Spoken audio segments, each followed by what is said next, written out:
Thank you for joining us for our 8 o'clock digital update tonight on this Tuesday evening. We are live right now in our WTOC newsroom. We're on all of our digital platforms. We are on Facebook as well as our website, our app, Amazon Fire, Roku, YouTube, and Twitter. If you're on Facebook, if you have a question, feel free to ask it there in the comments section. We'll get to those at the end of this newscast if we can. If we can't, we'll come back to it a little bit later when we get that answer for you. We're going to go through a couple of today's top stories as well as talk a little bit about what we have coming up on the news tonight at 11, as well as our weather update tonight at 9 o'clock. We'll begin with a story out of Bryan County we've been following for a few days now. The GBI says they have arrested a woman in connection to a deadly stabbing that happened Sunday in Pembroke. Today, 25-year-old Dominique Collins was arrested and charged with the murder of 26-year-old Ragi Mincy. The stabbing happened at a home on Miller Circle. The GBI says Collins and Mincy lived at the home together. Mincy was stabbed, they say, during a domestic incident. Collins is currently being held in the Bryan County Jail. Thanksgiving can be a very dangerous time on the roads as millions of Americans are expected to hit the roads. 50 million people are expected to travel more than 50 miles from the home this holiday week. So that's what Georgia State Troopers want you to keep in mind as you hit the roads. They want you to stay safe. The Georgia State Patrol and the Governor's Office of Highway Safety kicked off its Click It or Ticket Thanksgiving travel campaign today.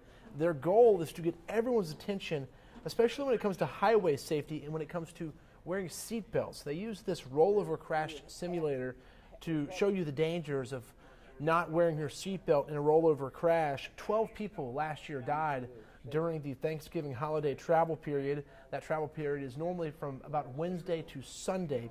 State troopers say their message is straightforward. Buckle up, stay focused, and don't drink and drive. With a little forethought and a little training, you can have a different ride home, either through a designated driver or ride share. Uber or Lyft will be happy to take you to the house if you've been drinking too much. So please, buckle up, keep your cell phone out of your hands, and do not drink and drive. That trooper there is the top dog. That is Colonel Mark McDonough, the head Georgia State Trooper. If you are traveling over the holidays, be sure to download the WTOC News app. It is free on both the Android and the iPhone and in your respective markets there.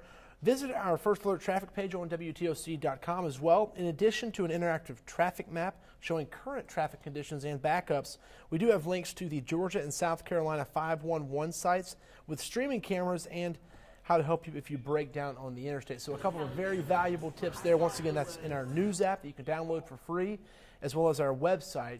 We also do all of our digital stuff on there as well if you're watching on either of those platforms right now.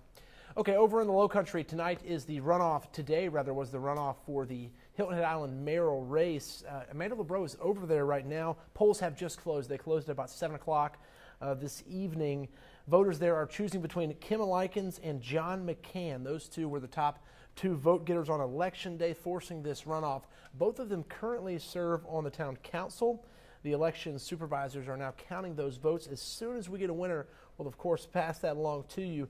Amanda LeBreau, as I said, is covering this, and we'll have a full report tonight on the news at 11, hopefully being able to catch up with one of the winners if we do have a winner by then. She's over there. We've also got a couple more updates for you that we've been following today, but I want to leave you with this, the brunch bill update. If you've been following all of this about when restaurants can start serving alcohol earlier on Sundays, the answer is finally here. It's this Sunday. Today, the Savannah City Council approved changing the alcohol ordinance. Of course, voters overwhelmingly approved this change back at the polls on November 6th in the general election. About 69% of voters were in favor of allowing alcohol sales at 11 a.m. in restaurants and other bars instead of 12:30. Once again, that new ordinance change goes into effect this Sunday. The mayor and city council approved the change today in their meeting. As I said, Amanda LeBreau will have an update for us on the Hilton Head Island mayoral race tonight at 11. We'll also have a little bit more about the travel period for Thanksgiving. It's expected to be very busy both on the roads and in the air. So we'll have the best tips. We'll also have some Thanksgiving meal prep tips as well, because you can never have too much of that. So I hope you join Dawn Baker for that. That's on the news tonight at 11. She'll also have our 10 o'clock digital news update here on all these same platforms you're watching right now. And then Dave Turley will have our weather update tonight at 9 o'clock. Not sure what he's got in store.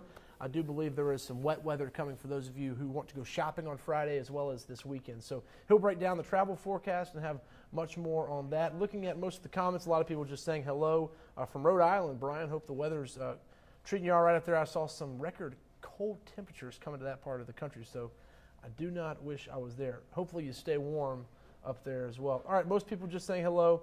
Thanks for joining us as always. Thanks for choosing us as your news source. Don't forget, you can always catch the very latest news on WTOC.com as well as all of our social media platforms. You can also catch the news on all of our Facebook pages. So if you're right by your computer, if you're on Facebook, go ahead and like my page. It's in the comments. Go like Dawn's page as well. We've got all the updates for you there. Thanks for joining us. We'll see you a little bit later tonight.